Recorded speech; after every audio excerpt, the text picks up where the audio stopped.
மழை வெள்ளத்தால் தப்பிய கோவை மாநகராட்சி கமிஷனர் நடவடிக்கையால் தண்ணீர் தேக்கமின்றி பொதுமக்களின் இயல்பு வாழ்க்கைக்கு இடையூறு இல்லை.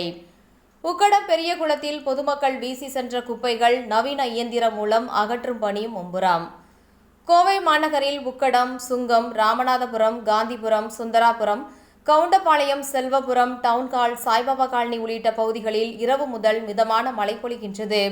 வானம் மேகமூட்டத்துடன் காணப்படும் நிலையில் விட்டுவிட்டு மிதமான மழை பொழிகின்றது. இந்த நிலையில் சாலையில் தண்ணீர் தேங்காமல் பொதுமக்களின் இயல்பு வாழ்க்கைக்கு இடையூறு இல்லை.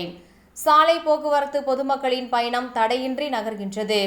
மாநகரின் முக்கிய சாலைகள், பாலங்களில் பொதுவாக மழைநீர் தேங்கும். ஆனால் மாநகராட்சி கமிஷனர் சிவகுரு பிரபாகரன் உத்தரவின் அடிப்படையில் நடைபெற்ற பணிகளால் தண்ணீர் தேங்காமல் பழைய நிலை மாறியது.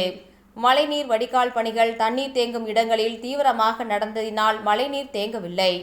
மழைநீர் ஒருபுறம் இருக்க மலை போல குவிந்த குப்பைகளை அள்ளும் பணி தீவிரமாக நடந்து வருகின்றன.